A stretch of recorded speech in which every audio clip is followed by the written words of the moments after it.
Mga igsoon, mga anak sa Diyos. Matag ikasiyam sa Nobyembre, ang simbahan nagselebrar sa kapistahan sa dedication of the Lateran Basilica. Nga sa Binisaya, kapistahan sa pagpasidungog sa Basilika ni San Juan de Letran.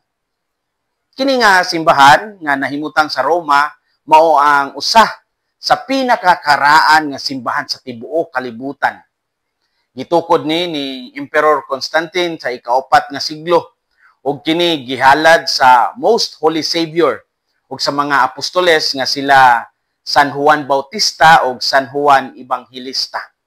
Gitawag kini karon nga Basilica of St. John Lateran. Apan mao ni ang nakapatingala. Nganuman nga gisaulog kini sa tibuok kalibutan bisan nga naara ni sa Roma. Ang tubag mao ni ang Basilica ni San Juan de Letran mao ang mother and head of all churches in the world, o omnium orbis et orbis ecclesiarum mater et caput. Mother and head of all churches in the world. Dili lang kini usa ka simbahan sa Roma, kundi simbolo sa pagkahiusa sa tanang mga Katoliko ubos sa usa ka pagtuo. Kini mao ang opisyal nga katedral sa Santo Papa isip obispo sa Roma. Ug pinaagi niini gipakita nga kita tanan usa lang jud ka lawas ni Kristo. Bisan unsa pa ang atong nasod o pinulungan. Sa pagtan-aw ini nga kapistahan, giimbitar kita nga pamalandungan nganong importante pa man gihapon ang simbahan karon. Daghang tawo karon ang nag-ingon nga pwede naman ko mag-ampo bisag asa. Napoy mo ingon nga dili naman kinahanglan ng simbahan karon. Apan pinagi sa ebanghelyo ni San Juan, gipakita ni Jesus mismo kung unsa gyud ang tinuod nga kahulugan sa simbahan ug ang iya usab nga kapuslanan. Dili lang isip building, kundi isip balay sa amahan. Diya sa atong ebanghelyo karon ato makita nga si Jesus nasuko sulod sa templo tungod kay gihimo kini nga merkado sa mga negosyante.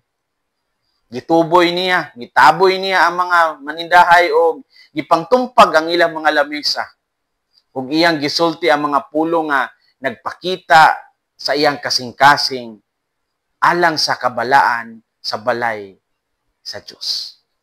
Ningon siya, "Stop making my Father's house a marketplace." John 2:16. Ayaw na ninyo himua nga tiyanggihan ang balay sa akong amahan. Pinaagi ni ato makita nga si Jesus nag-awhag kanato nga tan-awon pag-usab ang tinuod nga katuyuan sa simbahan. Unsa may atong makutlo karong adlaw? Unang punto, ang simbahan mao ang dapit din atong masinati ug mahinabi ang Dios. Ang simbahan dili lang usa ka building. Kini mao ang dapit din ang tawo makikita sa Dios. Sa karaang panahon, ang templo sa Jerusalem mao ang pinakabalaan nga dapit sa Israel. Ang mga tao moadto jud didto aron maghalad, mohalad, makig-uban sa presensya sa Dios. Apan sa dihang niabot si Jesus, iya kining gihiusa o gipalawom pa jud. Siya mismo ang bag-ong templo ug tinuod nga dapit sa pagkikita ug pagsinati sa Dios. Giingon niya, "Destroy this temple, and in 3 days I will raise it up." John 2:19. "Gub-an ninyo kini nga templo ug sa tulo ka adlaw akong tukuron pag-usab." Ang templo nga iyang gipasabot mao ang iyang lawas. Si Jesus di ay nagpaila nga ang presensya sa Dios wala lang sa usa ka lugar kundi anaan na diha kaniya. Apan pinaagi sa simbahan nga iyang gitukod, pinaagi sa mga sakramento ug mga liturhiya, padayon natong nasinati ang presensya sa Dios. Matag misa, matag kumpisal, matag bunyag. Ang simbahan mao ang extension sa presensya ni Kristo sa kalibutan. Ang simbahan mao ang lugar diin kita makapahuway sa atong mga kalisang, makasandig sa paglaom, o makabaton og bag-ong kusog. Busa, bisan pa man sa daghang mga digital nga mga paagi sa pag-ampo, walay makapuli sa tinuod nga pagsalmot sa misa diha sa aktual nga simbahan. Bisan pa kapila na kanilantaw og live streaming. Ang FB Live nga misa nga atong gilantaw sa computer, devotional na, maayo na. Apan ang atong pagsalmot sa santos nga misa diha gadjud sa simbahan, sakramental na. Kay niambita sa lawas ni Kristo. Ang simbahan mao ang dapit din atong masinati ug mahinabi ang Dios. Ikaduhang punto, ang simbahan mao ang simbolo sa atong pagkahiusa. Ang simbahan usa ka simbolo og instrumento sa pagkahiusa sa katawhan sa Dios. Giingon ni San Pablo, "You are God's temple and God's Spirit dwells in you." 1 Corinthians 3:16. Kamo mao ang templo sa Dios ug ang Espiritu sa Dios nagpuyo diha kaninyo. Dili lang ang simbahan nagpasabot sa structure, kundi kita mismo.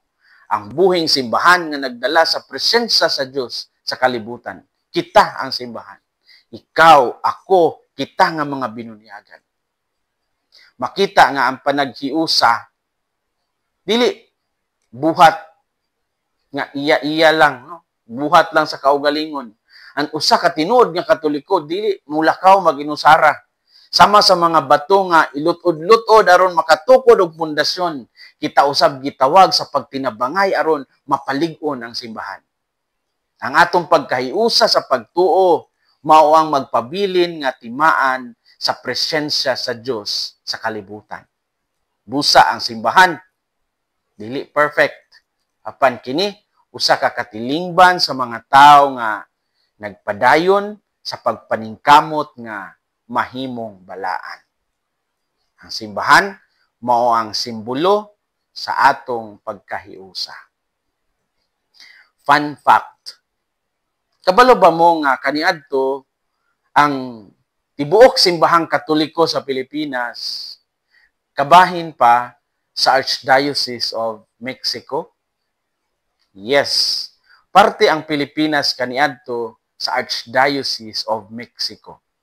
Sa panahon sa colonization, ang simbahan sa Pilipinas giila nga extension sa simbahan sa Mexico. Apan sa dihang natukod ang Archdiocese of Manila sa tuig 1595, didto nagsugod ang tinuod nga lokal nga simbahan sa Pilipinas. Mga igsuon, mga anak sa Dios, atong pamalandungan kung unsaon nato pagpanalipod o pagmahal ang simbahan. Dili lang kini lugar sa mga ritual, apan lugar sa presensya sa Dios ug sa atong pagkahiusa isip mga anak sa Dios. Ayaw kalimot nga sa matag misa nga imong giapilan, ikaw nagbarog sa presensya ni Kristo mismo. Busa sa matag higayon nga muadto ka sa simbahan, pangitaa ang presensya sa Dios. Ayaw tanawa ang mga tawo nga sayop, mga imperfect nga mga tawo sulod sa simbahan, apan tanawa ang Ginoo nga mapasayloon. Ang simbahan mahimong daan, mahimong gamay, simple nga kapilya. Apan kung anaa didto ang Dios ug ang kasing-kasing nga nagampo, mao kana ang pinakabalaan nga lugar sa kalibutan. Ang kapistahan ni St. John Lateran Basilica nagpahinumdom nato nga bisan ang usa ka simbahan sa Roma, ang espiritu niini naglangkob sa tibuok kalibutan.